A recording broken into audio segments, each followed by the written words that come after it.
Before we sign off on this program here, I want to mention, because I don't think I mentioned the first two programs, we also have an online news site. And one of the frustrations by a lot of our military in Iraq and Afghanistan is the focus of the reporting. You know, I've heard it every time I go over to Iraq. And so, you know, I don't know, a year or so ago, I was getting these news releases from public affairs officers, but I never saw them anywhere. You know, we'd get news releases about a school that got opened up, or, you know, buildings under construction, shopping areas that had been, you know, bombed by insurgents, now all built up again, and, you know, communities where Al-Qaeda's gone, they're out of there, and all kinds of neat stuff, but you didn't see it. And so we had something on our website for a while, and I'm not a techie, I'm not a website guy, non-tech Bob, you can call me.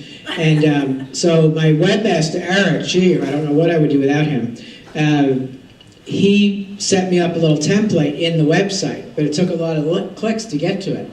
And then I just one day found this website called Press Publisher. And I looked at it, and I thought, well, I can't afford this, but hell, I'll send this gentleman an email. Well, he liked what we were doing. And he has set us up, at least for now, where it doesn't cost me anything. But you talk about how much time it takes. It's unbelievable because the stories have increased dramatically.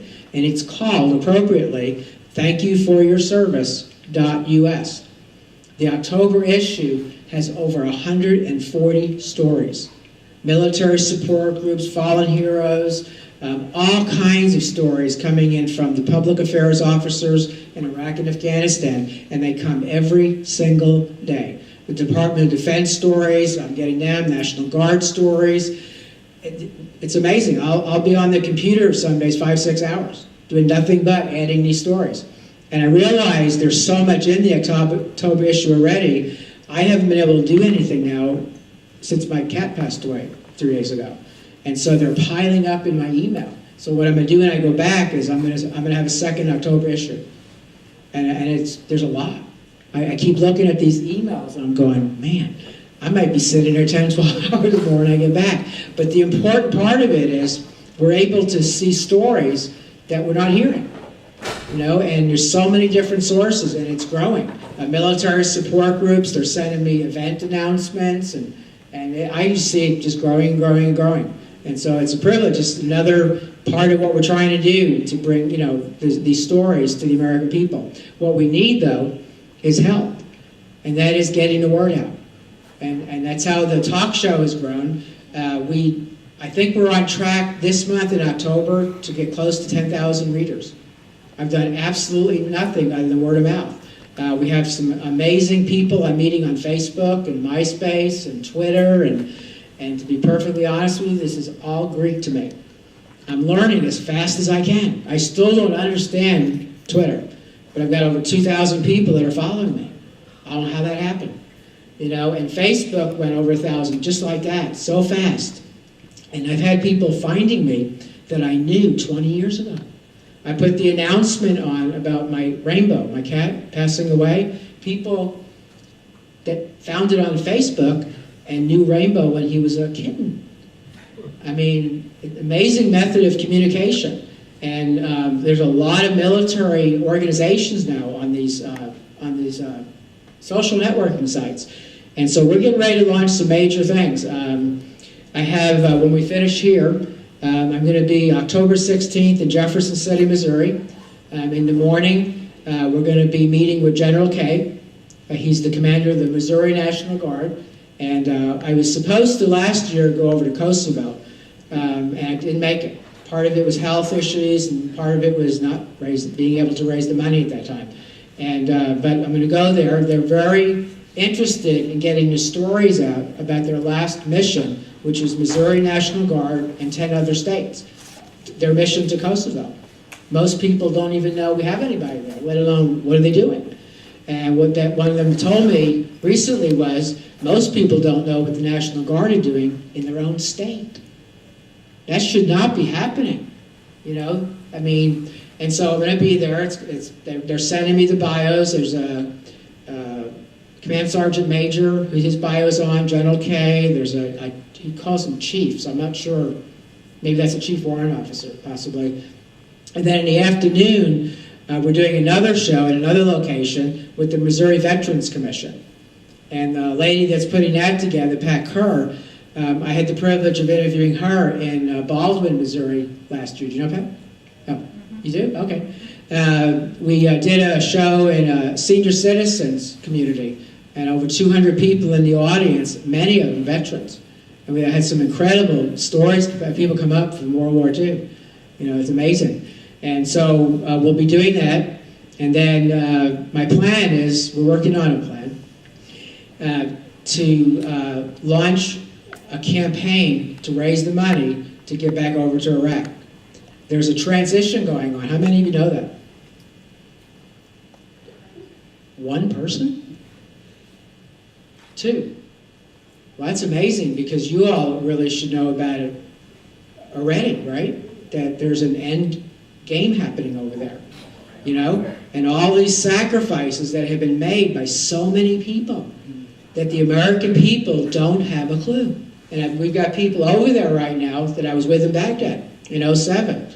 And they're asking me, when can you come over? Because the concern is, it's going to be over, and the story's not going to get told. We need to tell that story. And to be honest with you, I'm not totally excited in a physical level to go back over. You know, wearing 55-pound body armor, I've never been a soldier, and I just turned 63. But you know what? I'm going to do it. It has to be done. And the team this time is going to be not just me and the camera video person, but a writer. I think I mentioned it earlier, right? Possibly somebody in this group. Because we're going to produce a book out of it. From Iraq, we're going to go over to Afghanistan. The North Dakota National Guard, I was with them in Baghdad. They're back over there again.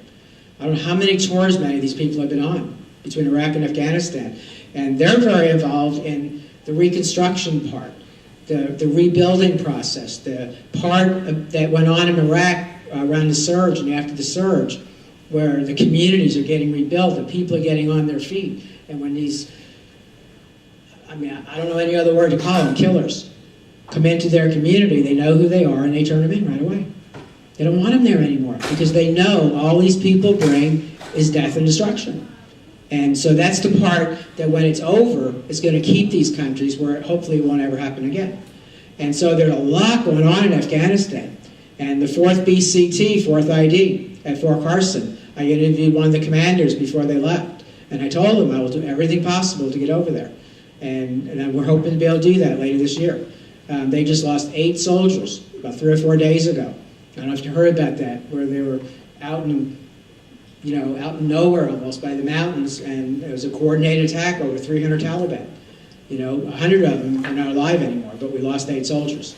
And I'd like to get over there so General McChrystal could have an opportunity to talk more about what his plans are, not just the little snippets we see on the news, where they're on, they're gone. You know what I'm talking about, right? So that's our plan. I'm hoping to be able to do some real serious announcements. Now, once we're ready to go, you won't hear much, because we're not going to tip any hand at all. We're not going to put our troops in any more danger than they're already in. We'll just be there. But with technology being like it is 2 years later from my last trip, we're going to be able to do some live broadcasts in some areas. We just won't say where we're at. But that's going to be really fun to do some live broadcasts. This system I use here, as long as I can have a phone that I can plug into it, I can actually talk over the internet from just about anywhere in the world. It's fascinating technology. So anyway, well, I'm real excited. I'm glad to be here. Like I said, at 4 o'clock, we'll be back on the air, come back, be part of the audience again. And thank you very much, Joyce. Thank you for being here. Thank you. And again, to all of our men and women in the military, we know you're listening. I love the emails I get.